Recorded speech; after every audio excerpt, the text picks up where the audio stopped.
खरं म्हणजे या भूमीमध्ये खूप गोडी आहे आणि या गोडीमधून जे काही रोपटे निघतात त्या रोपट्यांना कुठेतरी वळण लागावं यासाठी ही एक चांगली स्पर्धा आपण आयोजित केली।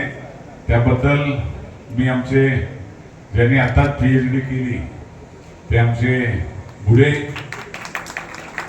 चौधरी यांनी आयोजित केलेल्या या स्पर्धेला मनापासून शुभेच्छा देतो आणि बुडेंचं मनापासून आपल्या वतीने सगळ्यांचे अभिनंदन करतो।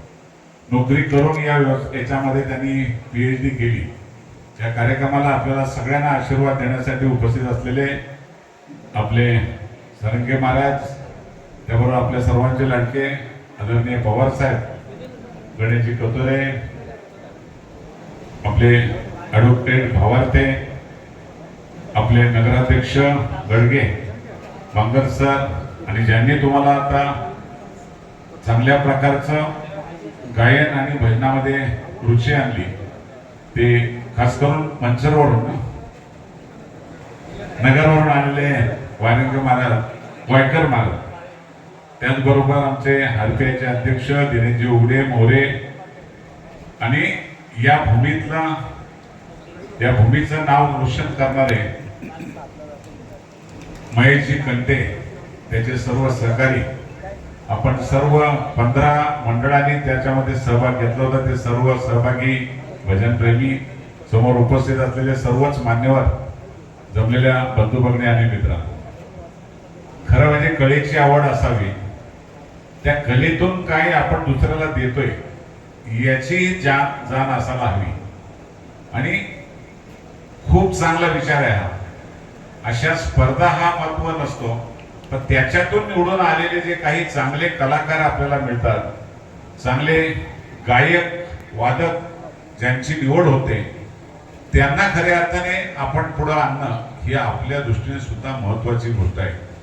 इथं पत्रकार सुद्धा उपस्थित आहेत। खरं म्हणजे या आपण जर आता पाहिलं तर TV सिरियल मध्ये खूप मोठ्या प्रमाणामध्ये टीव्हीवर मालिका होतात, पण तुम्ही सकाळी जर पाहत असाल तर भजन संध्या ही सकाळी ऐकण्यासारखी असते। भजनाचा खऱ्या अर्थाने जर आपण चांगला विचार केला तर यातून खूप चांगल्या प्रकारचं ज्ञान, आपल्या मध्ये असलेले गुण हे चांगले लोकांना सुद्धा आपण देऊ शकतो आणि त्याबरोबर चांगल्या ठिकाणी आपल्याला गायनाची संधी मिळू शकते। महेश कंटे हा सुद्धा आपला एक उदाहरण आहे। महेश कंटेंनी ज्यावेळेला संपूर्ण याच्यामध्ये प्रथम क्रमांक मिळाला त्या टायमाला आपल्या गावातला, आपल्या तालुक्यातला, आपल्या चिरडगावचा मुलगा एवढं पुढे जाईल असं कोणालाही स्वप्नात वाटलं नव्हतं, पण त्यांनी करून दाखवलं। आज आपण सगळ्यांना आजच्या दिवसातून निश्चितपणे त्यांनी हाच संदेश दिलाय की तुम्ही असलेल्या तुमच्या गुणांना वाव देण्यासाठी अशा स्पर्धांच्या मध्ये या। खूप मुलं मुली आता गातात, भजन खूप मोठ्या प्रमाणामध्ये आपल्या तालुक्यात आहेत, पण मी खरं म्हणजे महेश कंटेला सतत मागणी करतो साहेब की मुरबाडला एक संगीत विद्यालय व्हावं आणि त्या संगीत विद्यालयाचा पुढाकार आमच्या महेश कंटेने घ्यावा। त्याचा अजून ट्रस्ट कुठे गेला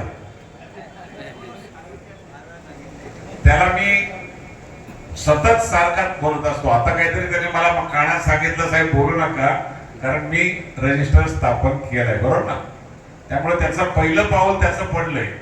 मुरबाड तालुक्यामध्ये असलेल्या या मुला मुलींना जर खऱ्या अर्थाने आपण अशा प्रकारचं संगीत विद्यालयाचं वेळ लावलं तर मला वाटतंय त्या क्रिकेटच्या ग्राउंडवर जाण्यापेक्षा या विद्यालयांमध्ये येऊन जर बसली मुलं तर एक वेगळा संदेश मुरबाडमध्ये तयार होईल आणि मुरबाडचं तुझं नाव हे निश्चितपणे अजून चांगलं चमकेल। जी मदत लागेल त्यासाठी आम्ही बसलेले आहोत, मामाचा आशीर्वाद राहील, पण आम्ही सगळे मदतीला तुला सदैव तयार आहोत। माझी खूप इच्छा आहे महेश तुझ्याकडून आणि तुझ्यावर हक्क पण आहे आमचा की तू ते करावं म्हणून, आणि म्हणून एकदा जागा कुठेतरी चांगल्या प्रकारची आपण निवडूया आणि चांगल्या प्रकारचं रजिस्ट्रेशन केलेस तू आता त्याचा प्रस्ताव तयार करा। हमखासच खूप मोठ्या प्रमाणात मुलांच्या मुलींच्या इच्छा आहे, पण त्यांना कोणीतरी ते ज्ञान देणं गरजेचं। मी शापूरला आपल्या कुडवलीचा साशेच ना विकास लाटे, मी स्वतः त्याला कार्यक्रमाला गेलो होतो। मला आश्चर्य वाटलं, माझ्या गावातला मुरबाड मधला मुलगा शापूरला जाऊन एवढ्या मुलांना तिथे शिक्षण देतोय। अशी जर मुलं आपल्या तालुक्यात आहेत, असे वादक आपल्या तालुक्यात आहेत, गायक आपल्या तालुक्यात आहेत, तर तालुक्यामध्ये खूप मोठ्या प्रमाणात जर विद्यालय चांगलं जर झालं संगीत विद्यालय तर मला वाटतं यांना बाहेर कुठं न जाता याच ठिकाणी आपल्याला चांगली सुविधा देता येईल आणि चांगल्या प्रकारची मुलं मुली गायक तयार होतील आणि चांगल्या प्रकारचं आपल्या तालुक्याचं नाव केवळ ठाणे जिल्ह्यात नाही तर महाराष्ट्रामध्ये चांगलं उज्ज्वल राहील असा माझा विश्वास आहे. म्हणून आपल्या सगळ्यांना आजच्या या स्पर्धेच्या निमित्ताने मी एकच विनंती करेल की महेशने लवकर निर्णय घ्यावा आणि आमच्या वादकांनी शापूरला जाऊन बसण्यापेक्षा मुरबाडमध्ये पण तिथं सुरुवात करावी अशी मी त्याला मनापासून शुभेच्छा देतो. ज्यांनी ज्यांनी स्पर्धेत भाग घेतलाय त्यांचं सगळ्यांचं मनापासून अभिनंदन करतो. स्पर्धेमध्ये पहिला कोण आणि दुसरा कोण हा नसावा. आम्ही गायलं, आम्ही स्पर्धेत भाग घेतला, निश्चितपणे त्याच्यामध्ये आपल्या गुणांची तुलना त्या गुणाने होत नाही तर ऐकणाऱ्यांच्या मनामध्ये ती तयार होते आणि ती मनामध्ये तुमच्या निश्चितपणे आजच्या 15 जणांच्या बाबतीमध्ये रुजलेली आहे, ती कायम राहील अशा प्रकारचा मला विश्वास वाटतो. सगळ्यांनी ज्यांनी भाग घेतले त्यांचं अभिनंदन करतो. मला महाराष्ट्र टाइम्सचा एक वार्षिक जो महोत्सव आहे तो बदलापूरमध्ये आहे आणि त्यांना 7चा टाइम दिलेला आहे. त्यांचा 8ला कार्यक्रम संपवणार आहे, फोन येतात. म्हणून मी बोललो की साहेबांनी महाराज दोघे बक्षीस देतील, आशीर्वाद देतील आणि हा कार्यक्रम संपेल. मी सगळ्यांची तुमची रजा घेतो. जय हिंद, जय महाराष्ट्र.